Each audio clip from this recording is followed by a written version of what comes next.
Nerium ओडोरम, जिसे bite oleander या कनेर या हिंदी में कनेर या लाल कनेर कहा जाता है। जो नीरियम ओडोरम होता है उसके ऑल पार्ट पॉइजनस होते हैं एक्सेप्ट रूट, रूट को छोड़कर, इंक्लूडिंग नेक्टर भी इसका पॉइजनस होता है।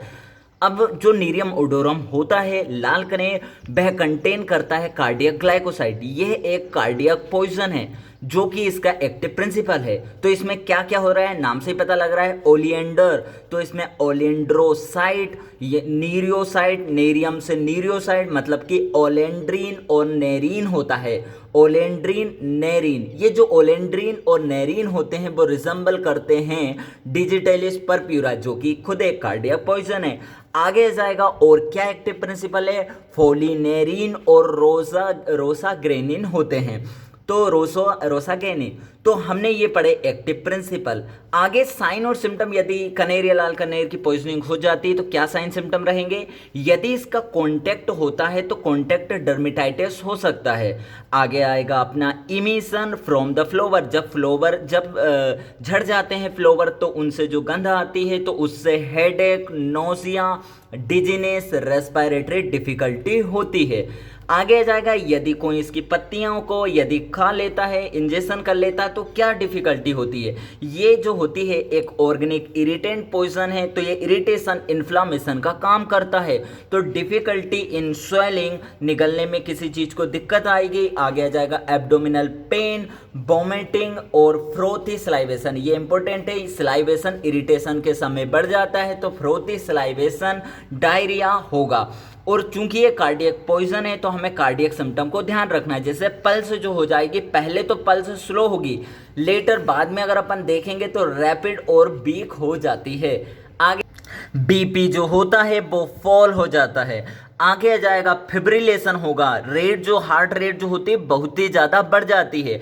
आगे एबी ब्लॉक हो सकता है, रेस्पिरेशन जो होगा वो इंक्रीज हो जाएगा, प्यूपिल डायलेटेड हो जाती है। ये एक इंपॉर्टेंट फाइंडिंग है, प्यूपिल डायलेटेशन हो जाता है।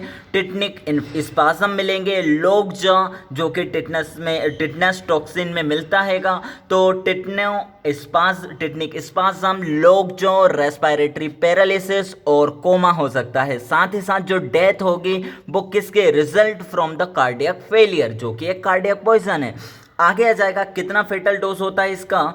इसकी लीफ की बात करें तो 5 to 15 लीफ होती है। उसके बाद 15 से ही ये डायरेक्ट हो जाएगा अपना 15 to 20 ग्राम ऑफ रूट जो होती है वो पॉइजनस फेटल डोज होता है, इसमें मौत हो सकती है। आगे जाएगा फेटल पीरियड, 20 to 36 आवर्स इसकी फेटल पीरियड होता है। तो आगे 20 to 36 आवर्स।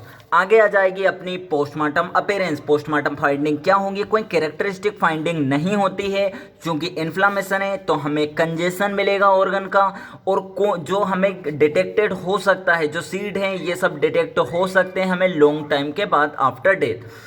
आगे आ जाएगा सर्कमस्टेंसेस ऑफ पॉइजनिंग, कब कब इसकी पॉइजनिंग हो सकती है। तो जब लीफ जो होती है, रूट जो होती है, leaf fruit are use for paste या फिर डिकॉक्शन। डिटॉक्शन मतलब या तो पेस्ट के रूप में इनका पेस्ट बनाया है या फिर काढ़ा बनाया है, ये सुसाइडल पर्पस के लिए यूज किया जाता है।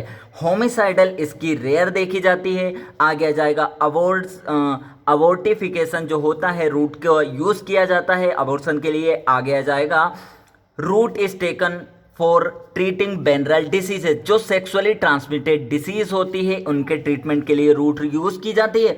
तो जब इनका यूज किया जाता है इनका, तो वहां पॉइजनिंग देखी जाती है, ज़्यादा कंज्यूम कर लेते हैं तो पॉइजनिंग हो जाती है। आगे जाएगा कि root is treat for cancer और अल्सर, जब रूट को यूज करते हैं ट्रीटिंग कैंसर और अल्सर तो उसमें पॉइजनिंग हो जाती है। आगे जाएगा डिकॉक्शन ऑफ लीफ का जो काढ़ा बनाते हैं जो पत्तियों का, वो यदि एक्सटर्नली अप्लाई किया जाता है ट्रीटिंग स्वेलिंग, सूजन को ट्रीट करने के लिए यूज किया जाता है इसके काढ़े को, तो यहाँ पॉइजनिंग देखी जाती है। आगे जाएगा केटल पॉइजन की तरह इसे यूज किया जाता है। कैसे, इसके रूट के जो जूस है उसको कपड़े के ऊपर इसको अप्लाई किया जाता है जूस को, और फिर इंसर्ट कर दिया जाता है एनस ऑफ एनिमल। तो वहाँ पॉइजनिंग केटल पॉइजन की तरह यूज़ किया जाता है। याद रखना, जब इसकी लकड़ियों को जलाया जाता है तो इससे जो स्मोक निकलती है वो भी टॉक्सिक होती है। और साथ ही साथ जो प्लांट मटेरियल यूज़ किया जाता है भुनने के लिए किसी फूड को, तो इसमें जो टॉक्सिक मटेरियल होते हैं तो वो इसमें चले जाते हैं फूड में, तो वो टॉक्सिक होते हैं।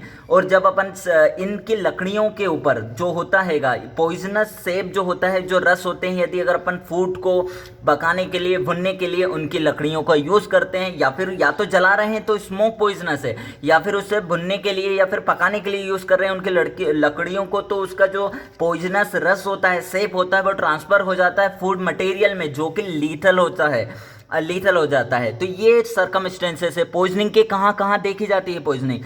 ट्रीटमेंट क्या किया जाता है? स्टोमक बाथ दिया जाता है, सिम्टोमेटिक ट्रीटमेंट दिया जाता है। तो ये हमने कंप्लीट करा नीरियम ओडोरम, जैसे लाल कनेर या कनेर कहा जाता है। Thank you.